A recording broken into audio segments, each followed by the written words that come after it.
नरेंद्र मोदी की जाति क्या है, ये जानने में राहुल गांधी को इतनी दिलचस्पी क्यों है। राहुल गांधी बार बार कह रहे हैं कि नरेंद्र मोदी जन्म से ओबीसी नहीं है, लेकिन सवाल तो ये है कि आखिर इसके पीछे राहुल की रणनीति क्या है। राहुल के आरोपों को बीजेपी ने सिरे से खारिज कर दिया है। बीजेपी का कहना है कि नरेंद्र मोदी जिस जाति से आते हैं उसे ओबीसी वर्ग में कैटेगराइज बीजेपी ने नहीं बल्कि कांग्रेस ने 1994 में किया। तो फिर राहुल गांधी किस आधार पर फर्जी आरोप लगा रहे हैं। बीजेपी ने राहुल को आज जमकर घेरा है।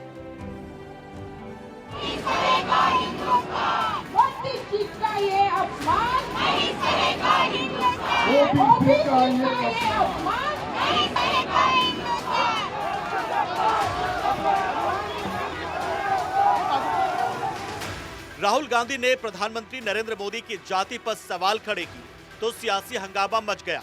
राहुल के बयान पर बची महाभारत रुकी भी नहीं थी कि मल्लिकार्जुन खड़गे भी इसमें आकर सियासी रोटियां सेकने लगे। वहीं राहुल गांधी के बयान पर महाराष्ट्र में भी हंगामा हो गया।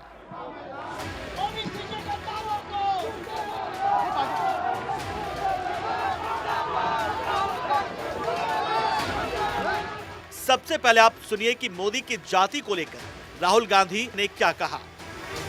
नरेंद्र मोदी जी ने भाषण दिया, कहते हैं भाइयों और बहनों, इस देश में सिर्फ दो जातें हैं, एक अमीर है एक गरीब है। अच्छा भैया, अगर दो ही जाते हैं तो आप कौन सी जात के हो?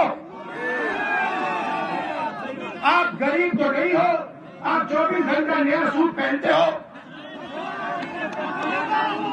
करोड़ों रुपए का सूट पहनते हो, आप कहां के गरीब?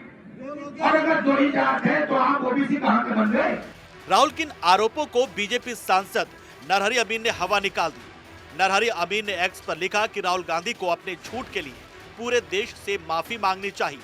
राहुल गांधी के आरोप कैसे झूठे निकले वो भी समझिए। साल 2001 में मोदी गुजरात के सीएम बने थे। उनकी जाति 2001 से पहले ही ओबीसी में शामिल हो गई थी। ऐसा नहीं है कि मोदी ने अपनी जाति को ओबीसी में शामिल कराया। नरेंद्र मोदी की मोग घांची जाति को गुजरात में ओबीसी की लिस्ट में 1994 में शामिल किया गया। उस वक्त गुजरात में कांग्रेस की सरकार थी। छबिलदास मेहता गुजरात के सीएम थे। 25 जुलाई 1994 को गुजरात सरकार ने नोटिफिकेशन जारी किया।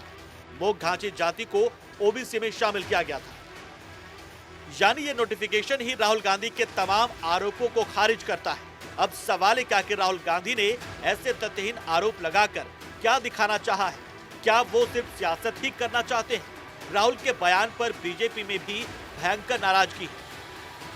श्री राहुल गांधी जी को मोदी जी का फोबिया हो गया है।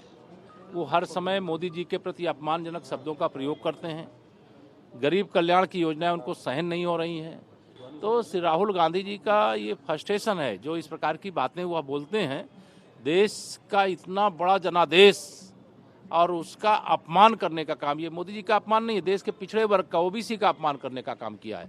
और ओबीसी अपने अपमान का ब्याज के साथ हिसाब चुकता कर देगा। 2024 के ही लोकसभा चुनाव में, चाहे उत्तर प्रदेश में समाजवादी पार्टी उसको समाप्तवादी पार्टी बना करके और कांग्रेस मुक्त यूपी बना करके कर दे। प्रधानमंत्री जी ने अपने वक्तव्य में जो कटुता और जो अहंकार व्यक्त किया, इससे मुझे राहुल गांधी जी की सदन में कही हुई एक बात याद आती है कि रावण को उसके अहंकार ने ही हराया।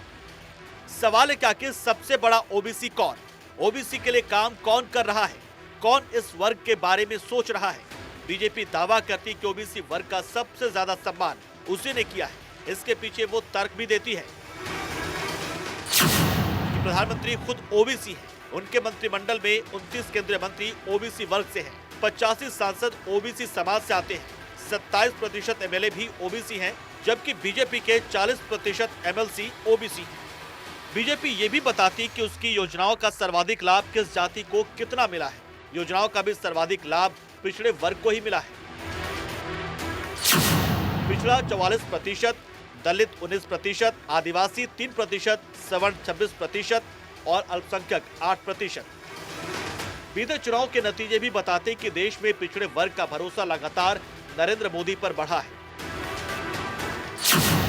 साल 2009 में 22% ओबीसी वोटर्स ने बीजेपी पर भरोसा किया था। वहीं 2014 में यह आंकड़ा बढ़कर 37% हो गया, जबकि साल 2019 में यह आंकड़ा और बढ़कर 44% पर पहुंच गया।